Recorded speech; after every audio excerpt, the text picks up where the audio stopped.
좋은 날입니다. 어떻게 지내고 계십니까? 갈수록 나라가 많이 어지럽습니다. 우리의 기도가 더 많이 필요한 때네요. 그렇죠? 잘 기억하시고 또 기도하면 좋을 것 같습니다. 오늘은 20장 보도록 하겠습니다. 20장 출발합니다. 오늘은 두 사람의 대화가 많습니다. 다윗과 요나단입니다. 요나단은 사울의 아들로서 다윗을 참 많이 도와주었습니다. 이는 다윗에게 큰 힘이 됐겠죠. 언뜻 보면 두 사람은 아주 친한 친구처럼 보입니다. 다윗과 요나단은 사이좋은 친구였을까요? 사울은 40세의 왕이 되었습니다. 그때 요나단은 이스라엘 군대의 장군 중 한 명이었습니다. 그렇다면 요나단은 그때 적어도 20살이 되었을 것입니다. 나중에 사울은 80세에 죽습니다. 다윗은 30세에 이스라엘의 왕이 됩니다. 사울은 다윗보다 50세가 많았습니다. 계산을 해보면 요나단이 다윗보다 약 30세가 많습니다. 학자마다 차이가 조금씩 있긴 하지만 둘 사이는 대략 25살에서 30살 정도 차이가 난다고 합니다.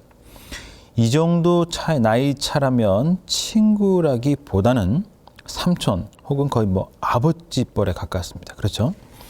여러 가지 상황으로 볼 때 요나단이 다윗보다 훨씬 더 유리한 상황입니다. 요나단은 다윗보다 나이가 많습니다. 삶이나 전쟁에 대한 경험도 훨씬 더 많습니다. 요나단은 왕의 아들이며 군대의 장군입니다. 그에 비해 다윗은 도망자입니다. 아무리 봐도 다윗이 요나단에게 자신의 삶을 부탁하며 언약을 맺어야 할 것 같습니다. 하지만 반대로 요나단이 다윗에게 부탁을 합니다. 본문은 이렇게 되어 있죠, 그죠? 요나단이 다윗에게 자신의 가족을 부탁합니다. 또 자신에게 은혜를 베풀어 달라라고 그렇게 말을 합니다. 결국 요나단은 다윗과 언약을 맺습니다. 오늘 이 두 사람의 대화를 보면 두 가지 단어가 눈에 띕니다.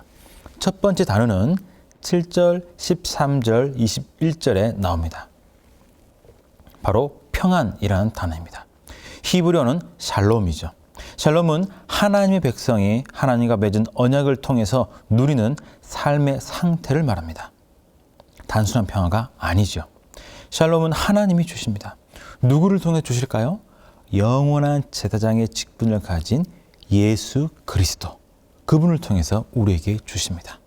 두 번째는 8절, 13절, 14절에 나옵니다. 바로 인자라는 단어입니다. 히브리어로는 헤세드라고 합니다. 한글 성경에서는 주로 인자라는 단어로 번역을 많이 하고 있죠. 인자, 헤세드는 하나님이 허락하시는 것입니다. 헤세드는 하나님의 백성을 향한 하나님의 사랑의 표현입니다. 그런데 이것은 하나님이 그냥 너를 사랑해, 나는 무조건 사랑해 라는 의미가 아닙니다. 이것은 언약의 근거에서 흔들리지 않는 사랑을 말하는 것입니다. 예수 그리스도의 영원하시고 변하지 않는 사랑으로 우리는 언약 백성이 되었죠. 그 사랑으로 구원을 받았습니다. 그런데 16절을 보면 요나단은 다윗과 언약을 맺지 않았습니다. 요나단은 다윗의 집안과 언약을 맺었습니다. 성경은 요나단을 통해 다윗의 자손으로 오실 예수 그리스도를 우리에게 보여주고 있습니다.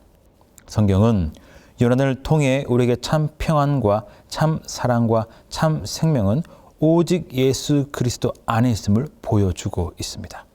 우리는 참 많은 것이 필요한 세상을 살아가고 있습니다. 그러나 진짜 중요한 것은 오직 예수 그리스도 안에 있습니다. 예수 그리스도 안에서 영원한 만족을 누리며 살아가는 저와 여러분 모두가 되시기를 간절히 축복합니다.